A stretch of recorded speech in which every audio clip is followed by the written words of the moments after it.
दौंड तालुक्यामध्ये मौजे कडेठाण येथे श्री विठ्ठल सुभाष दिवेकर राहणार कडेठाण तालुका दौंड यांनी उपोषण सुरू केलेले आहे। उपोषणास बसण्याबाबत त्यांनी या कार्यालयाला पत्रव्यवहार केला होता। त्यांना आम्ही त्या उपोषणापासून परावृत्त करण्यासाठी किंवा ते स्थगित होण्यासाठी विनंती पत्र देखील दिलेलं होतं, परंतु त्यांनी उपोषण चालू ठेवलेलं आहे।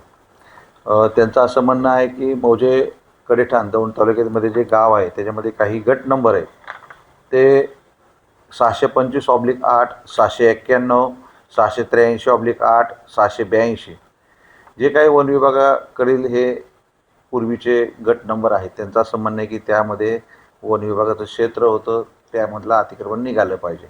वास्तविक पाहता फार पूर्वी ते क्षेत्र वन विभागाने महसूल विभागाकडं हँडओव्हर केलं होतं।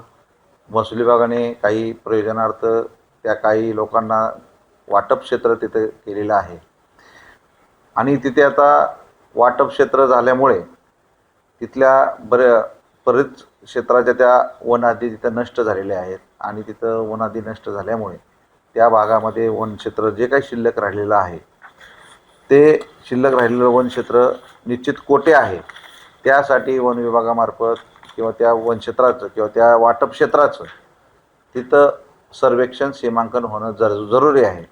याबाबत वरिष्ठ या कार्यालयाकडून पत्रव्यवहार झालेला आहे। त्या अनुषंगाने वरिष्ठ कार्यालयाकडून सुद्धा संबंधित अर्जदारांना कळवण्यात आलेलं आहे की हे जे क्षेत्र होतं ते निष्कासित करण्याबाबत जी त्यांनी मागणी केलेली होती, या क्षेत्रापैकी काही क्षेत्राचं वाटप झालेलं होतं। त्यामध्ये अशा प्रकरणामध्ये माननीय सर्वोच्च न्यायालयाने 15 मे 2025 रोजी काही आदेश पारित केलेले आहेत की सदर क्षेत्राच्या अनुषंगाने 5 सप्टेंबर 25 रोजी जो महाराष्ट्र शासनाने शासन निर्णय निर्गमित केलेला आहे त्यानुसार जिल्हास्तरीय समितीचे गठन झालेले आहे आणि ह्या सदर शिल्लक राहिलेले जे काही क्षेत्र आहे जे वन विभागाचं आहे ते महसूल विभागाकडून ज्या काही वाटप जमिनी किंवा जे शिल्लक राहिलेलं महसूल विभागाकडे जे काही क्षेत्र आहे वन विभागाचं त्या संदर्भामध्ये काही अनियमितता झाली आहे सर, तर त्या संदर्भात ते परत घेण्याबाबतचा निर्णय आणि प्रक्रिया पूर्ण करण्यासाठी सर्वोच्च न्यायालय यांनी जी काही मुदत दिली होती त्या मुदतीच्या अनुषंगाने विषयांकित जे काही क्षेत्र आहे त्याची पडताळणी जिल्हास्तरीय समितीकडून सुरू आहे।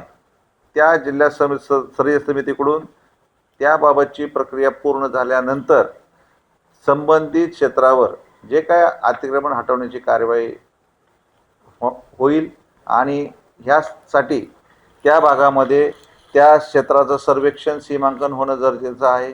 आपले पुणे वन विभागाचे वन सर्वेयर यांच्याकडून सदर क्षेत्राचे सर्वेक्षणचे काम चालू आहे।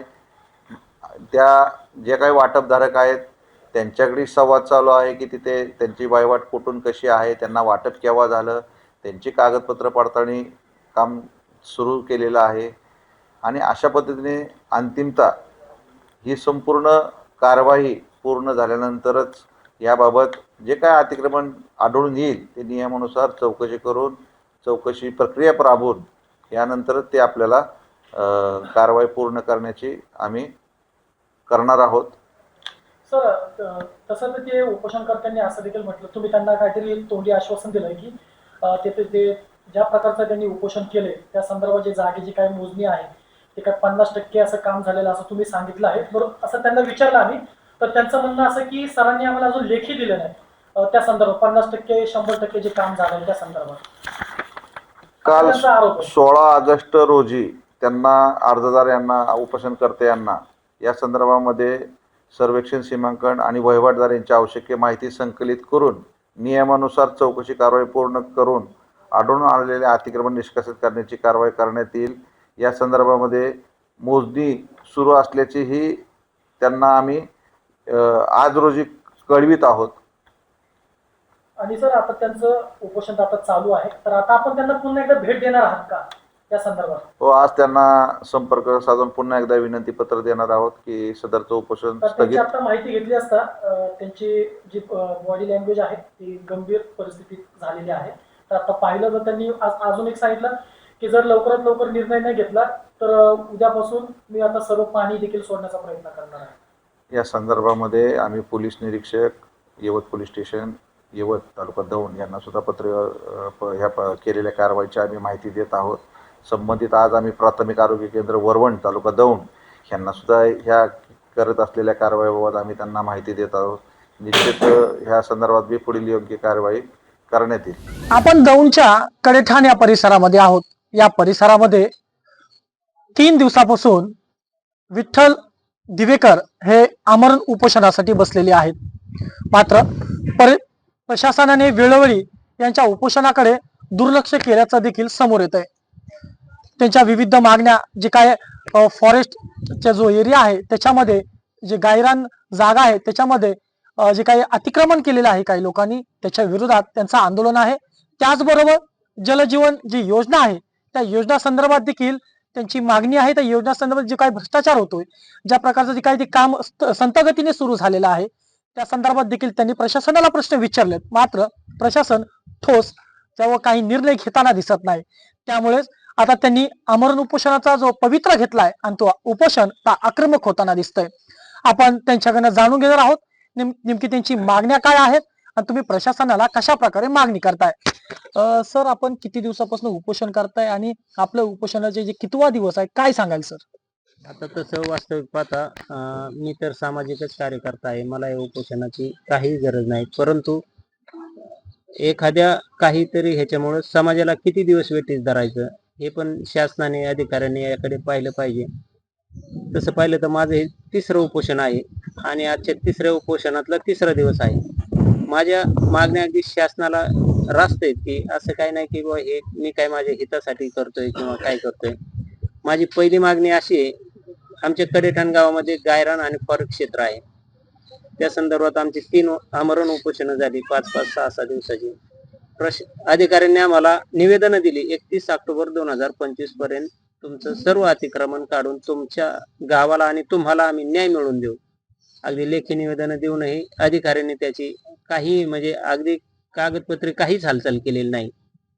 आम्ही 15 ऑगस्टचं उपोषण धरलं. त्यानंतर फॉरेस्टचे काळे साहेब, वन अधिकारी, वनपाल सर्व आले. उपोषण तुम्ही करू नका, शासनाची मोजणी चालू झालेली आहे, फॉरेस्टची मोजणी आलेली आहे.